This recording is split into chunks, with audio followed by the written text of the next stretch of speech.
we're going to have a panel discussion here to kick off the afternoon, bridging TradFi and Bitcoin, the rise of exchange-traded products.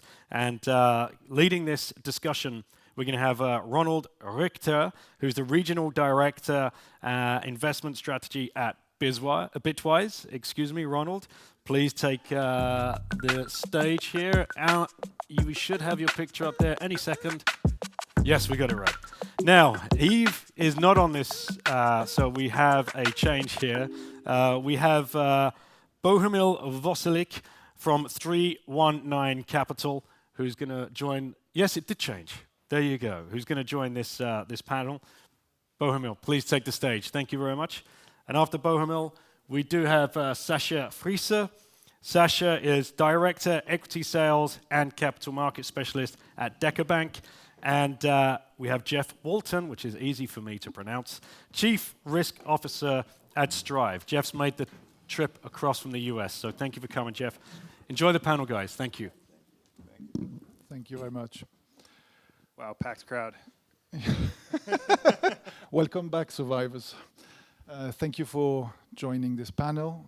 Thank you for the panelists. Special shout out to Bo, if I can say it. He stepped in for Eve, who couldn't make it today. So thank you very much to crowd again this panel to the original number.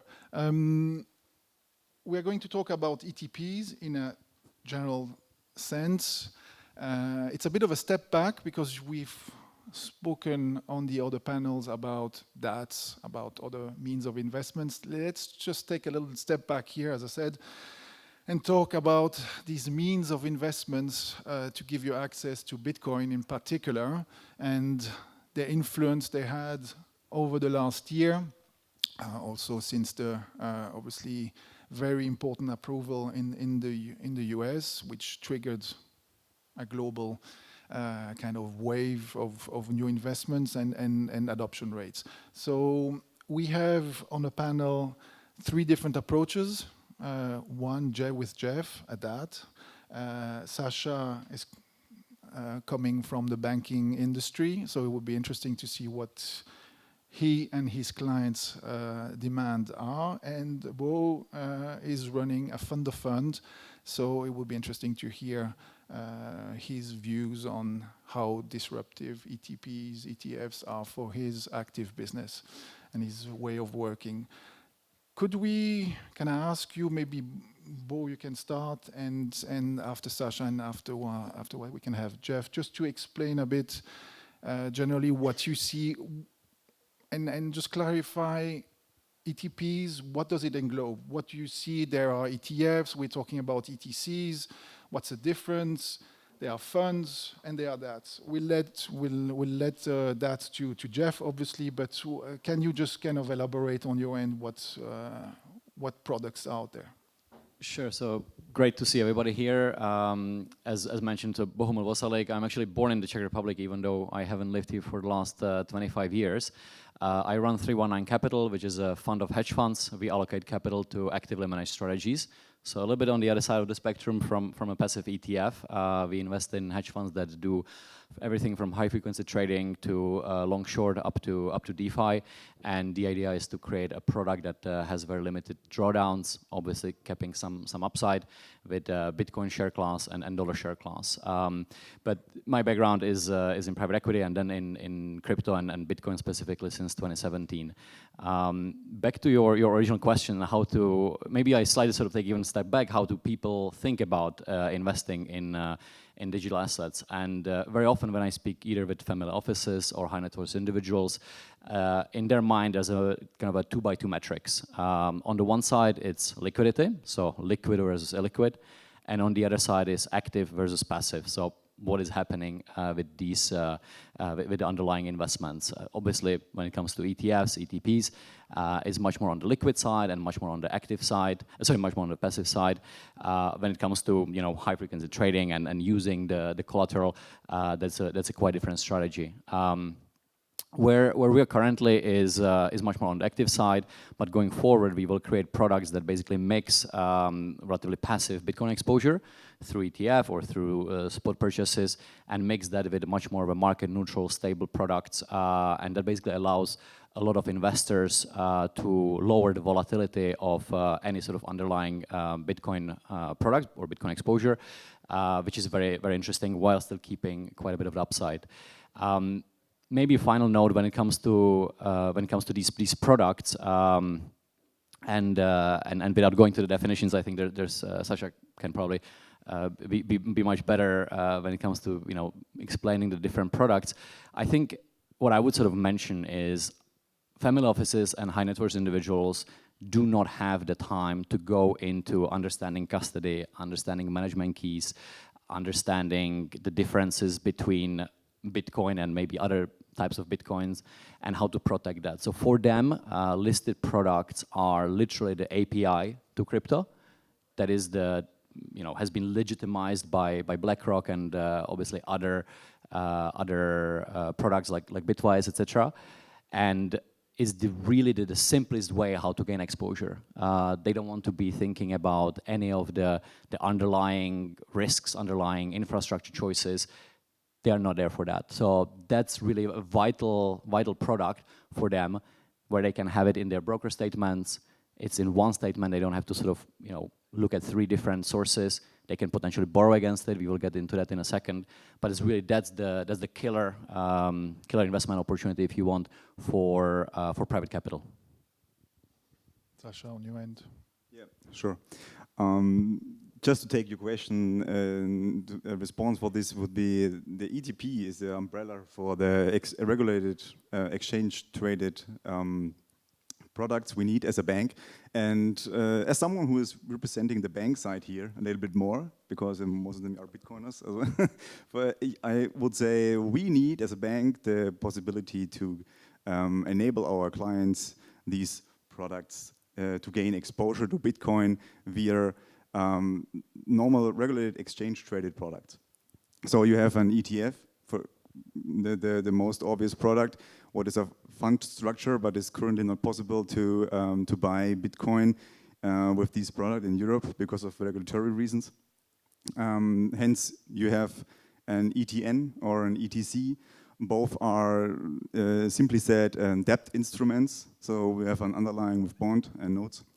And ETC is for the commodity side. So the difference for these products are just the legal and the risk perspective.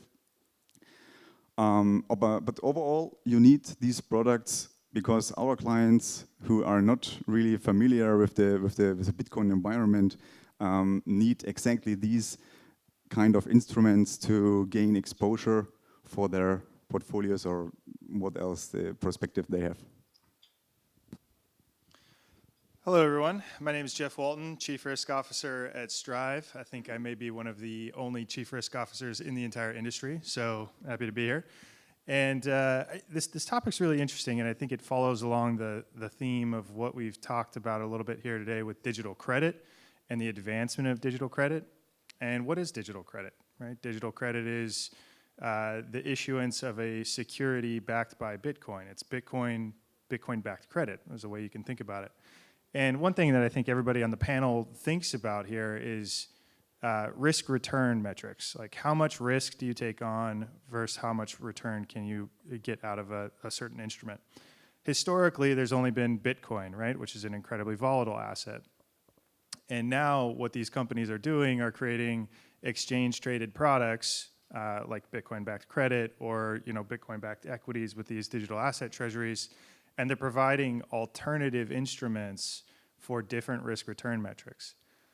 So when you're a portfolio manager and you're looking at managing the efficiency of your portfolio, if you add a new asset to that portfolio with different risk-return metrics, it improves the return and reduces the risk of that entire portfolio. It's something you probably work with a lot.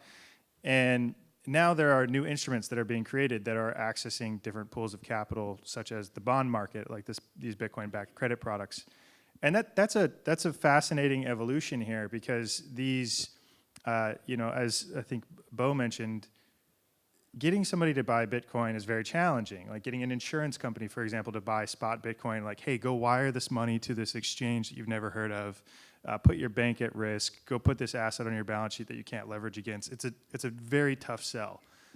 But now you can get this Bitcoin, directional Bitcoin instrument with a click of a button in a brokerage account with reduced volatility and directional yield return.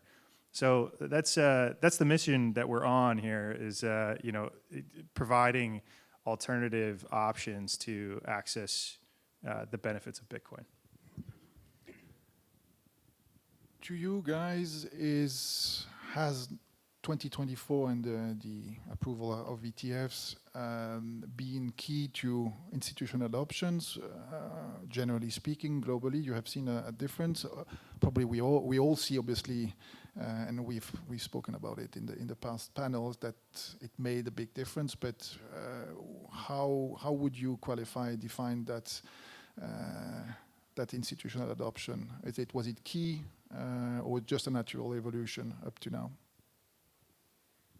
So if I get started, so I would want to say it's a strong yes that it has been, key for adoption, and it has been, right? Because as people say, no one gets fired for buying IBM. So here having the stamp of BlackRock and similar issuers, I think is just unique, and you have to have that. Otherwise, no legitimation of the space would happen. But I'm also hesitant at the same time because I still face a lot of questions where when I enter the room, the question or the comment is like, okay, but we still agree there's nothing behind Bitcoin, or we still agree there's a lot of scam happening. So there's still a lot of education that needs to be done, and there's no one single family office or no one single sort of institution. Everybody comes to the room with what they heard before, and quite often these views are outdated. So as much as in this room we agree, Bitcoin is great, I still think that the numbers that people are putting out there, 3% adoption, sure, maybe on average, but very often we are still explaining, I find myself still explaining the very, very basic of why Bitcoin does even matter, why it does not burn, the Amazon forests, and why it's not only drug cartels using that, right? And so we are still sort of at the very beginning of the adoption. I know it sounds, at 100,000, it's a bit cheeky to say that, but very few people, very few of my friends in private equity, very few of my hedge fund friends or family offices have any exposure whatsoever. So the emergence of listed products had to happen, has been extremely positive, but it does not mean that suddenly everybody's on board and everybody's buying into the product. Sascha, Germany being a bit of the forefront because Bitwise Europe is the issuer, is domiciled in Germany, and we have been for the past 5 years, and we've seen, obviously, with fiscal advantages of holding crypto for over a year, no capital gains tax. What do you see on the bank front in terms of that adoption? Is it just still purely retail, or is it getting up to the institutional level? Well, there are tax advantages, of course, but this is not the main purpose for our clients, to be honest. The main purpose are when I am convincing or advising people about crypto assets, or Bitcoin in this case, we're talking about reducing standard deviation in portfolios. So in this case, it does matter a lot how they can gain access or exposure to these kind of products. So to answer your question, the adoption or the ETP does help tremendously to give our clients the possibility to buy Bitcoin, even though it is not the real spot Bitcoin itself. But for my clients, it doesn't really matter at all. Yeah, institutional adoption, I think is here, right? IBIT hit 100, or is nearly at $100 billion. It's the fastest growing ETF in history. Bitcoin itself is a $2 trillion asset. The institutions are here, but I think there's just still a ton of room to go. For example, just thinking about my insurance background, I used to be a reinsurance broker. I worked with a lot of insurance companies. Insurance companies cannot hold spot Bitcoin on their balance sheet. They don't have any ability to leverage against it. They get zero regulatory credit from it within their capital requirements. And as such, there's zero incentive to hold any of these, hold Bitcoin or hold Bitcoin instruments. Additionally, if you wanted to hold an unrated security, like a Bitcoin-backed security, historically, you'd have to go through a huge process in order to put that instrument on your balance sheet. Just was too much of a hassle. So, and same with banking, right? We got SAB 122 in the United States, which allows banks to hold Bitcoin on behalf of their clients. And with the evolution of that, that will lead to Bitcoin-backed lending, letters of credit being written on Bitcoin balance sheets or Bitcoin portfolios. And there's a lot of room to grow and advance on the institutional side. Additionally, if you look at just the S&P just recently rated Strategy, right? Strategy has $70 billion of Bitcoin. The S&P, the largest rating agency in the United States, gave zero credit for the $70 billion of Bitcoin that they held on their balance sheet. So we're early from that perspective, right? The rating agencies aren't giving capital credit for it, and any institution that's looking to add that asset to their balance sheet is going to look at, well, what is the rating agency going to think? What are the regulators going to think? And there's work to be done there. Just to bounce back on this, do you guys see, we were talking about using BTC via DATs or ETFs as collateral. Do you see any, JP Morgan has mentioned they would provide collateral and then credit against BTC holdings. What's the evolution on that front? Do you see any real improvement or generally across the board in institutions, or is it still very, very early days? I see it on the private banking side. So when you are invested in an ETF or something that's listed that has reference price, let's just simplify it that way. In private banking, you can then borrow against it, right? You have your shares and you can borrow, basically get a Lombard loan against those shares as long as it's held in that institution. And so if you have the luxury of being, a Goldman Sachs private banking client or similar, you can borrow against that. Until now, you could not have done that if you have, 100 million in Bitcoin, because that wasn't probably not custodized there. So the ETF wrapper is very unique because it really allows you to access additional capital and be much more capital efficient, which historically you have not been done so. Exactly as you mentioned, JP Morgan and others finally waking up to the idea that, okay, why not have actually Bitcoin and potentially other assets as collateral and allow people custodize the money. Jamie Dimon finally came across as that, okay, finally he understands that. So that will again unlock big parts of treasuries or capital that has been accumulated by either early Bitcoin holders or institutions that can again use that. Now, let's face it, normal retail investors don't have a Goldman Sachs private wealth account. So there, it's very early days, it will not happen anytime soon, but it's only the direction of travel is important, and sooner or later, there will be different kind of retail-facing institutions or applications from the Revoluts, etc., where you can both buy the spot as well as use that for other purposes. Sascha, how does it look in Germany? What's the mindset? Because obviously very conservative, but where are we there? This is exactly what I want to mention. My clients or Germany itself, the investors in Germany are very conservative.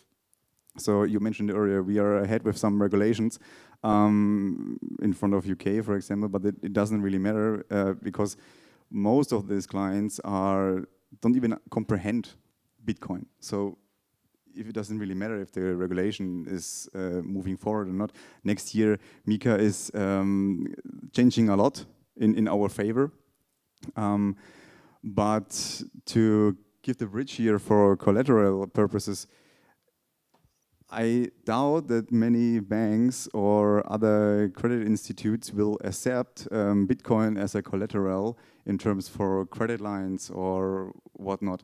Sure, you can have you can build swaps or different derivatives with this kind of collateral, but believe me, the fees or the spreads will increase heavily compared to other collateral opportunities.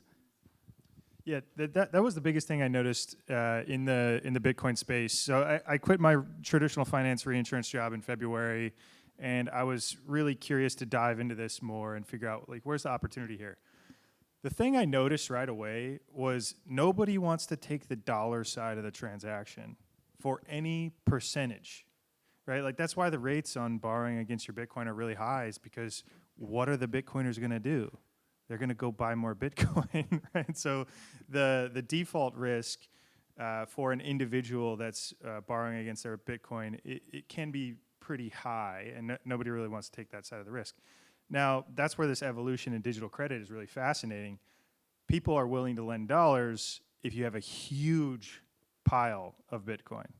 And those types of instruments can start to become attractive relative to other instruments within the bond market, right? You start to compare these Bitcoin-backed instruments like all of Strategy's products, or even our perpetual preferred product, SATA, and they look incredibly attractive to other items in the bond market. So that's kind of my perspective. I think that taking the dollar side of that trade for an individual is, I think we've got a long way before that grows dramatically, but I think through a corporate vehicle is probably the most efficient way to leverage a collateral base of this pristine collateral high performance asset.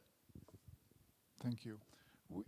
We spoke We spoke about advantages, the pros, liquidity, access, etc. Let's flip this over a little bit and talk about the cons and the risks. I think risk is, especially when we talk about institutional investors, they are trying to find where the weaknesses are, where the gaps are. So ETPs, might it be ETFs, that's where are the disadvantages and the risks that this audience should be looking at and be aware of? I could start. Okay, so the question is, what is the risk, right? And the risk generally is volatility. Again, you look at the rest of the world, you see other bonds, other equities. The risk is future cash flows. The risk is physical risk. It's catastrophes, those kinds of things. So when you look actually at the risk profile of the rest of the world, Bitcoin, looking at volatility as the risk, is actually manageable, right? Like we can wrangle this risk and we can start to calculate it, right? It's math money, and you can calculate adoption rates. You can calculate 4-year compound annual growth rates, and you can take a very sophisticated view of risk and look at Monte Carlo simulations of downside, looking at compound annual growth rates and standard deviations over time, and start to wrap your head around the mathematical risk component. And that's, again, what becomes really interesting, I'm just going to say it again, with digital credit, is you've got a big pile of this underlying collateral that's backing a tranche of Bitcoin-backed risk. So you can start to think about different scenarios where you can mathematically calculate the scenario at which the collateral that you hold is less than the notional that you've got outstanding. So you can start to wrap your head around risk spreads from that perspective. And again, when you start to compare risk spreads of these instruments relative to risk spreads in the traditional market, they start to look incredibly attractive. I will take the line. I understand your point, but you are considering just Bitcoin itself. If you buy it on the spot market, for example, and calculating the risk from the asset itself, that's totally true.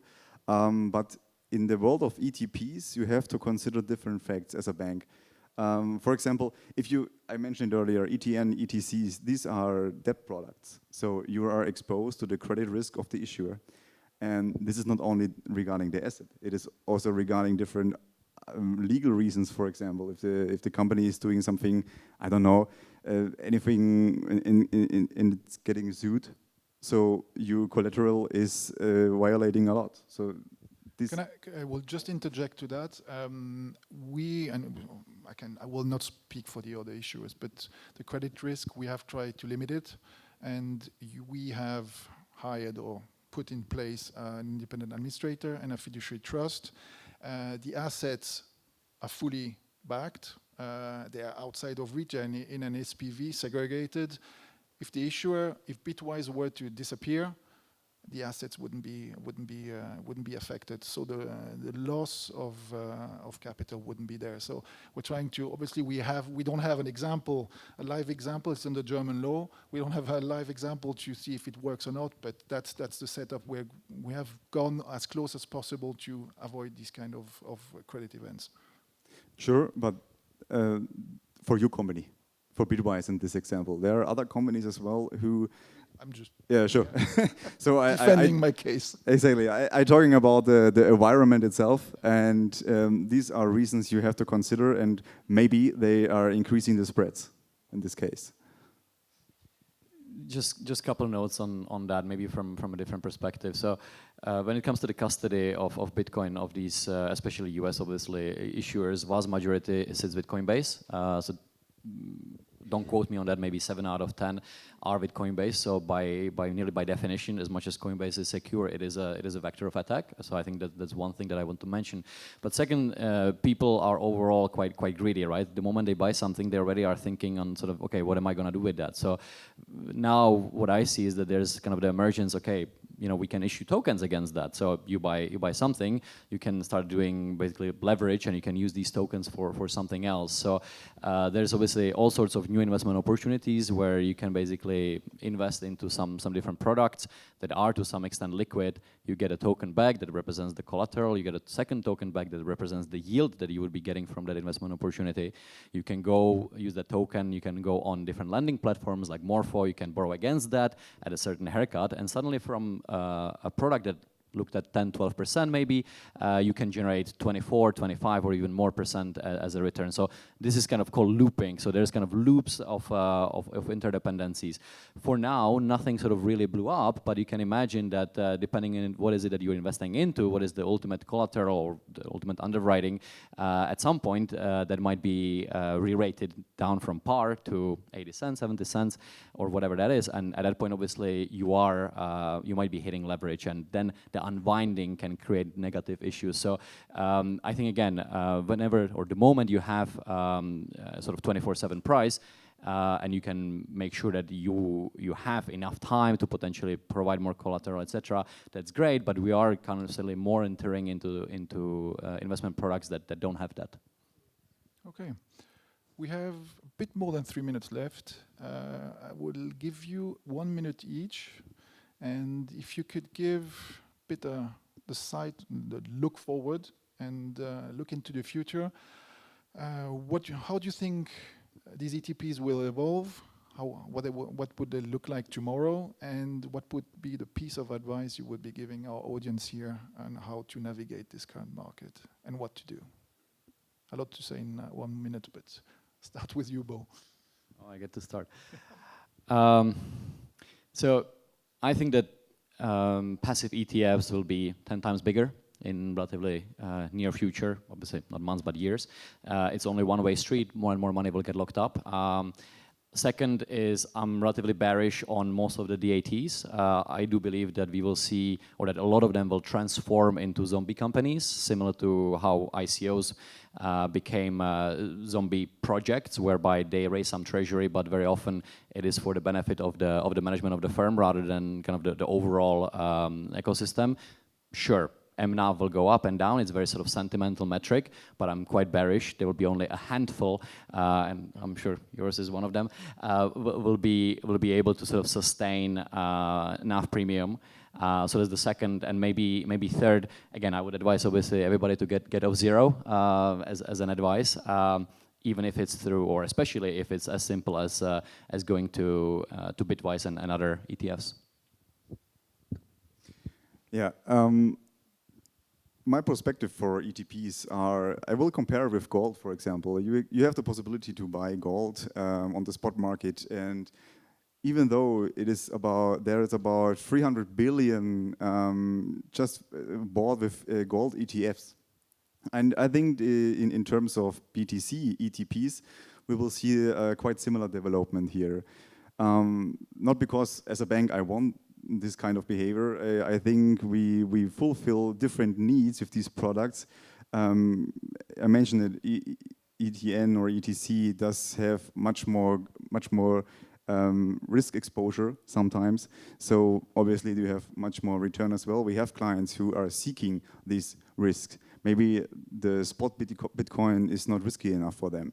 So in the end, you will have both products side by side in the Bitcoin environment, and we as a bank try to benefit from both. So we're enabling our customers on both fronts. And yeah, that's my perspective. Final word, Jeff? Yeah, I think there's going to be a massive expansion in digital credit products in the US and abroad. I mean, they're primarily in the US right now. I think they're going to expand significantly. I mean, to your point, I think in the US, for example, there's about 10,000 banks and credit unions in the United States. Every single one of those banks and credit unions offers a savings account. And those are effectively credit products. So I think there's a lot of opportunity for digital asset treasuries to offer credit products into the future. Now, not all of them are going to be able to access perpetual preferred equity. I mean, in our opinion, we believe that's the best form of leverage you could take on your balance sheet because it doesn't have a margin call, it doesn't have a margin risk, and it's not callable. It's permanent capital. And I think we're going to see that expand very broadly. It is the evolution of the space. But the last thing I'd say is we're all on the same page here. This is a unified front of moving Bitcoin forward. And it needs success from everybody and people to push and be a little bit uncomfortable in the things that they're doing in order to move forward. Great, thank you. Gentlemen, thank you very much. Please join me in thanking the panelists. Thank you.